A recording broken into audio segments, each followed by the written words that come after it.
Hey guys, what's up? It's me, Austin here. Today I'll be reacting to Napoleon Part 1, Birth of an Emperor 1768 to 1804.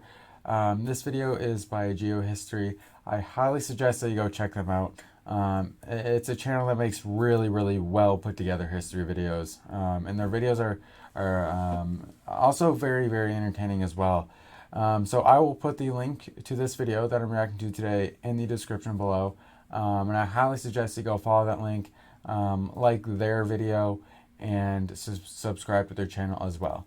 Also, only a small percentage of people who watch my videos are actually subscribed. If you like my videos, please subscribe. It's free. You can always unsubscribe later if you want to. Enjoy the video. Jeez, I'm excited for this. The story begins in 1768 in Corsica. For centuries, the island was a Genoese possession, but separatist revolts forced Genoa to ask help from the French army. In the end, the sovereignty of the island is ceded to France. The following year, Napoleon I believe the French actually bought this island. Correct me if I'm wrong, but I think I heard something about the French buying this island. Bonaparte is born into a noble family from Ajaccio. He grows up with his 7 brothers and sisters, and when he turns 9, is sent to the military school in Brienne-Champagne. Napoleon, a good student, is admitted to the military academy in Paris, where he specializes in artillery. The following year, at age 16, he is appointed second lieutenant of the artillery in Valence. Yeah, I'm not surprised. I didn't know that. I'm not like a historian or whatever, but Napoleon, from what I know about him, like based on his military strategies, like he's a really good general, right? So I'm not surprised that he's already second lieutenant, I believe. That's what they called it. He just had these military strategies that were very strong. In France, the economic situation is catastrophic. The 7 Years' War and the American Revolutionary War have emptied the coffers of the country. Louis XVI, struggling with the country's financial difficulties, summons to Versailles representatives of the clergy, the nobility, and the Third Estate, that is the people, to find a solution to the crisis. Yeah, at this point in time, the French economy was plummeting quick, for multiple reasons, but yeah. After disagreements, Third Estate officials seize power by founding the National Assembly. While in Paris, insurgents take over the royal fortress of Bastille. The revolutionaries vote for ending feudal privileges and adopt the Declaration of the Rights of the Man and the Citizen. King Louis XVI is then forcibly taken to Paris, from where he later tries to flee with his family to a royalist stronghold. But they are spotted and stopped on the way. European reactions. Yeah, one thing I really like about geohistory is that they have these sections of the video, if you will, and they kind of have this this thing where they put what section they're going to talk about next in the story, and some music in the background, like that for me helps the video become a little bit more entertaining. Initially, European monarchies remained mute about the French Revolution, seeing the weakening of their French competitor as a good thing. Hey, look at this, the Holy Roman Empire. It wasn't holy, it wasn't Roman, and it wasn't an empire. But the arrest of Louis XVI make them fear that revolutionary ideas might spread across the continent and threaten their thrones. Prussia and Austria then combine forces to try and restore the French monarchy. Yeah, that's something. That's another thing too. The rest of Europe was afraid that Napoleon would try to spread the revolutionary ideas across Europe, right? So as we're gonna see, that's why the other countries in Europe decide to team up against Napoleon. They don't want his potentially revolutionary ideas to spread throughout Europe. War breaks out. with the French armies in poor condition. First coalition. Facing the Allied army advance on Paris, the revolutionaries panic and execute all opponents of the revolution. But eventually, an unexpected victory of the French army pushes the coalition back beyond the country's borders. The revolutionaries regain confidence and proclaim the Republic. Yeah, he didn't really go too much into it, but one of Napoleon's, I believe in the first coalition, Napoleon, he used one of the very strong military tactics that he used many times. I believe it was in the first coalition where he used it. He basically split up the two armies into two and then attacked them separately, instead of allowing them to get together into one bigger and scarier army, I suppose. And I believe that's how Napoleon actually won that war. Louis XVI battle, is then I suppose. tried and guillotined, further angering European monarchies. The coalition strengthens, while on the French side, conscriptions swell up the ranks of the army. Yeah, look at this. You have France versus all these different countries that surrounds France, which is crazy. It's crazy that Napoleon Within the was country, clashes doing this between well. royalist and counter-revolutionary forces cause civil wars. Napoleon and his family, who support the revolution, are driven away by Corsican separatists. In Toulon, royalists seize the city and receive the military support of Britain and Spain, that enter the harbour of Toulon with their armies. After the French army fails to retake the city, Napoleon is summoned to replace the artillery commander who was injured. Assessing the situation, he suggests a new plan. Instead of attacking from the north, he proposes seizing the forts south of the harbour to install his artillery and attack the Allied fleet. His plan proves successful, and the city is taken back in 2 days. Napoleon's decisive intervention earns him a promotion. But in Paris, a new coup overthrows the government and Napoleon loses his title.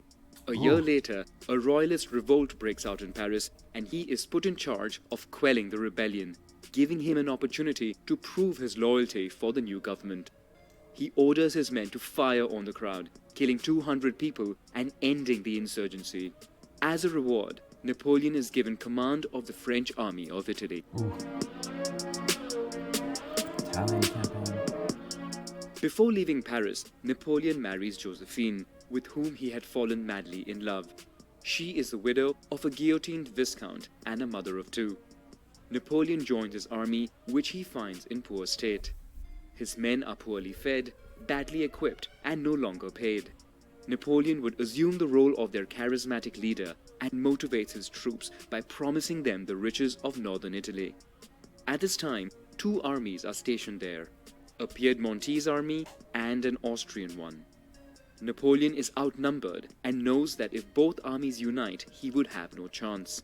His plan is to speedily advance his troops, place them in between both armies, and fight them separately. Yeah, again, like just using a military tactic that's so strong.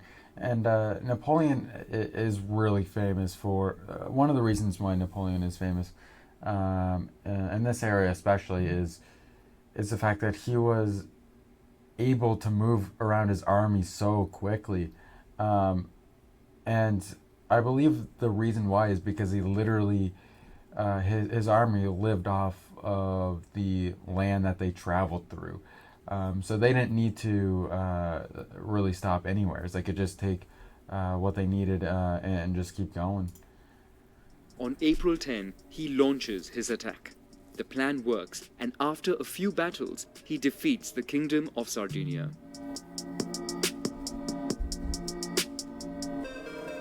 Reeling from the attack, the Austrian army retreats to Milan and stations some troops along the Po River to prevent Napoleon from crossing. Napoleon sends over a small part of his army as a diversion, while the bulk of his troops cross the river further east. This move threatens to break the Austrian line of communication, thus isolating its army, which then withdraws from Milan without fighting and flees eastward. For a year, Napoleon maintains an advantage thanks to his troops' speedy movement and because Austrian forces divide itself into smaller armies. Eventually, Napoleon's army threatens Vienna, forcing the Emperor of Austria to seek an armistice. Napoleon negotiates and himself signs the peace treaty.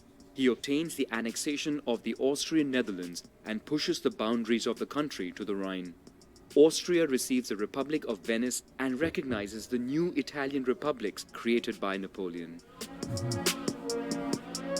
Nice. Alright, let's see what he has to say here. Upon his return to Paris, Napoleon is welcomed as a hero. The government now asks him to invade Britain, the last enemy of France. But England has control over the seas, and Napoleon is aware of the risk that this entails. He instead suggests attacking Britain where they least expect it. By seizing Egypt, he thinks he can threaten the important colony of India. Yeah, I mean, Napoleon is right here.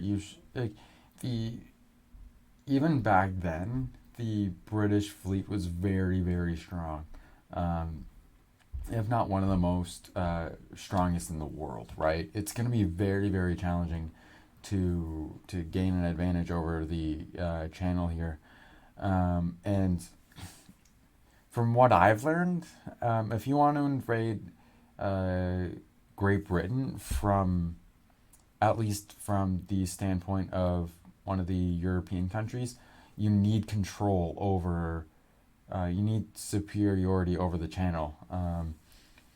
Otherwise, it's going to be very, very difficult. So Napoleon saying like, let's attack them where they least expect it. That's a very, very smart move, and I believe that's another one of Napoleon's military strategies that he used throughout The government his accepts the battles. proposal. As for them, this young general, who is a bit too ambitious and influential, is less dangerous while he is on mission.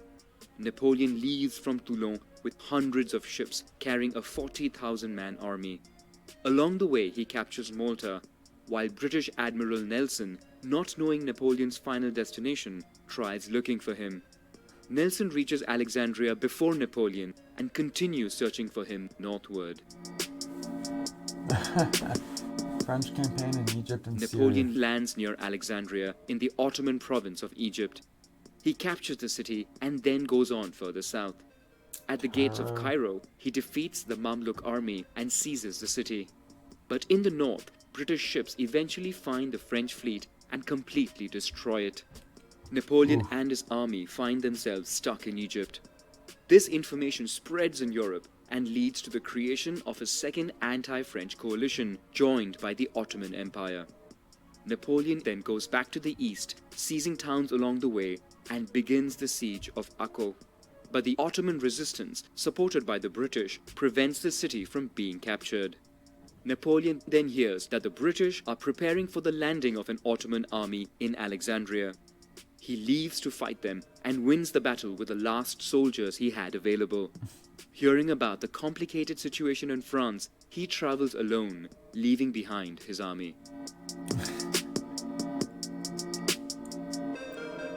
When he reaches France, the situation is tense. Austrian and Russian armies retake northern Italy, while Paris suffers from political instability. Napoleon, supported by the people and the army, involves himself in a coup and is named as a first consul for the following 10 years. He is now head of the country and can reform it at will. He consolidates power and prepares a new army to reconquer the north of Italy.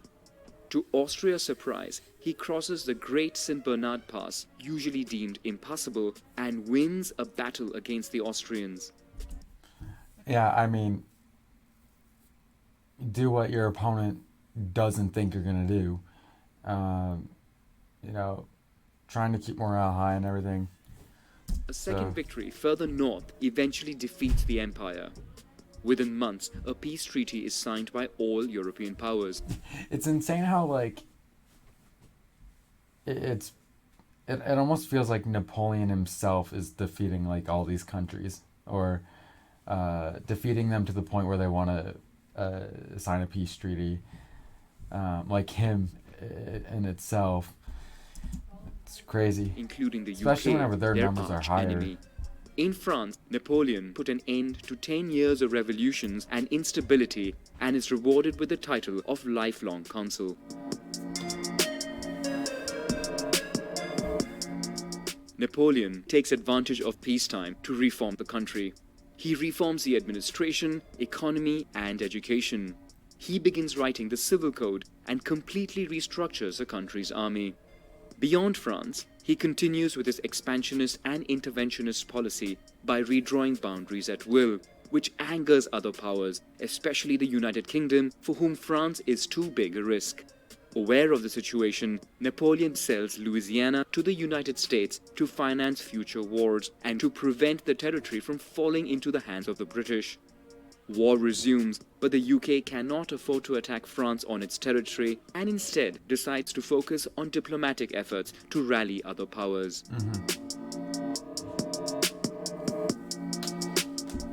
Napoleon, who narrowly escaped an attack, knows his life is in danger. He tries to sustain the new French model by creating an empire, hoping that the revolutionary values remain strong even if he were to die. On December 2nd, 1804, Napoleon becomes the emperor and crowns himself and his wife Josephine in Notre-Dame de Paris. He implements a more authoritarian regime. From a military standpoint, he makes Spain go to war against the United Kingdom because he needs its military fleet. Having now brought together enough armies along the Channel, Napoleon is ready to invade the United Kingdom. Man, what a video. This is a really good video.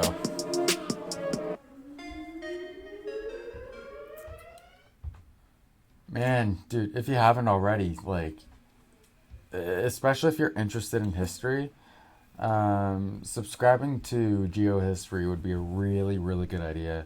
Man, I first got hooked on them whenever I watched their World War I video. It was really well done, so I just kept watching it.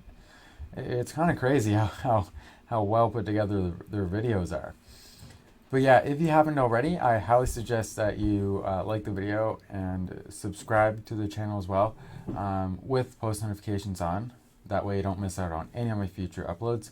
And with that being said, I'll see you guys in the next video. See you later, guys.